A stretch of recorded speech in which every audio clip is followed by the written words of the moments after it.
A team of ABC News political contributors, a CEO of Code for America, former official for Hillary Clinton's 2016 presidential campaign, Amanda Renteria, as well as former Republican Congresswoman of Virginia, Barbara Comstock. Welcome to you both. Amanda, starting with you, you worked for Hillary Clinton's campaign back in 2016.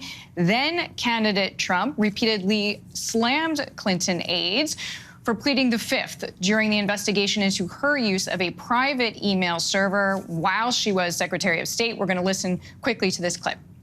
Fifth Amendment, Fifth Amendment, Fifth Amendment. Horrible. When you have your staff taking the Fifth Amendment, taking the fifth so they're not prosecuted, when you have the man that set up the illegal server taking the fifth, I think it's disgraceful. And believe me, this country thinks it's disgraceful. It really thinks it's disgraceful also. You see, the mob takes the fifth. If you're innocent, why are you taking the Fifth Amendment? So, Amanda, what is your take now on the former president pleading the fifth? Listen, I think you've got to let this process move itself forward. Everyone has to take a big, deep breath right now. We got to get back to a place where people understand a justice process. I do think you will see this attorney general have a very different process. He has been very quiet this entire time, and he is following procedure. And I think that's the important piece for our country, not just for this moment in time, but we do have to get back to a place where we recognize the seriousness of these moments. It is not every day, obviously, as people have been pointed out, where you have a raid on a former president's house or in Mar-a-Lago. And so it's important right now for really all of us to take a big, deep breath and say, what is at stake? What is at risk for our country? And let this process move forward. Amanda, do you see this becoming too easy for both sides of the aisle to use? It's unfortunate. I think this will be, and you're already seeing it in these races, this will be a moment where people are going to use this to engage voters at the ballot box. I'm nervous when I think about what does this mean 90 days from now, 80 days from now. I get very nervous that this becomes a mechanism for getting people intense and out to vote. Instead of talking about the seriousness of where this are, giving it space to move through its procedure and talking about the issues that people are facing right now at home. That's really a thing that I think about and the risk we have right now in this election cycle, given this conversation is already happening in a very intense partisan environment. Congresswoman Comstock, bringing you in here, we know that prominent Republicans praised the FBI for investigating Hillary Clinton's emails in the run-up to that 2016 election. Now Republicans blasting the DOJ, the FBI, over this search of Mar-a-Lago. What are your thoughts on the GOP backlash? Well, listen, the Republicans are being totally hypocritical. And while Amanda didn't point it out, I will. Hillary Clinton didn't take the fifth. And I was somebody back in the 90s who, did highlight Clinton aides who took the Fifth Amendment.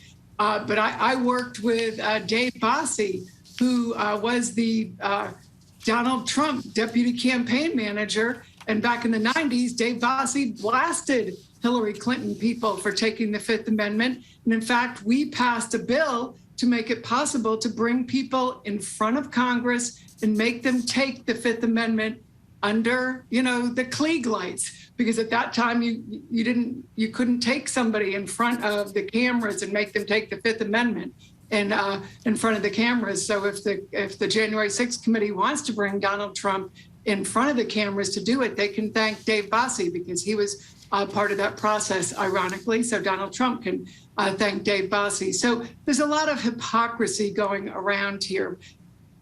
People like Donald Trump and all the Trump people who are attacking Hillary Clinton are now crying foul. So I will be somebody who is consistent here. I did criticize the Clinton folks when they took the fifth, but Hillary Clinton herself, to her credit, did sit before the Benghazi committee.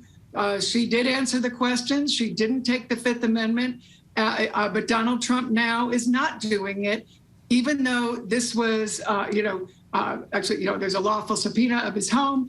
And now he's, even though his own children, Ivanka and I guess it was, one of the boys did come before this civil process, he's now taking it out. And I think it's because his own lawyers don't know if he's going to take the truth, tell the truth or not. And they don't want to be on the hook with him. So I'm sure they told him, please take the fifth. Amanda, in retrospect, should Clinton aides have taken the fifth? I think it was, and this was very much a Hillary, her accountability. I will answer the questions. I recognize that it's important for me to show the public where I stand on these issues, to get questioned. And we saw that on the House floor about Benghazi and pretty much anything else you got asked during the election cycle. That is a very different strategy than having not only former President Trump take the fifth, but everyone around him continues to take the fifth, his family, et cetera. And so you're seeing a very different picture here. I think there is something that is different in these times, which is that the Trump administration or the Trump organization has learned, his social media has learned that you can have disinformation and misinformation in a way that we didn't have in 2016. And so you can see the strategy here, which is if he actually takes the fifth and everyone else takes the fifth, can they actually run a misinformation and disinformation that can be effective?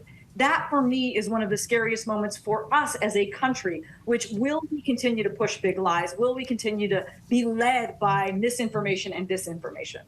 So picking up on that point about social media, Congresswoman, what do you make of this rhetoric that is now really vitriolic coming against the Department of Justice, against the FBI agents? I hear even maybe the judges being targeted, where just the level of threatened violence is moving higher.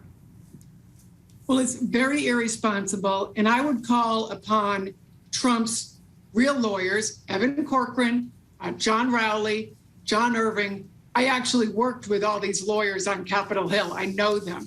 I actually worked with Dave Bossie, too, two of them. They should come clean and acknowledge that there weren't documents planted. The people who are saying this, they should come forward and acknowledge whether they believe this or not. I don't think they do, and they should acknowledge this and put these conspiracy theories to rest and just say, let's deal with this factually. We'll deal with it in court or however they're going to deal with it, but not have all these conspiracy theories go forward, and just deal with this in the courtroom and not have all this nonsense going forward.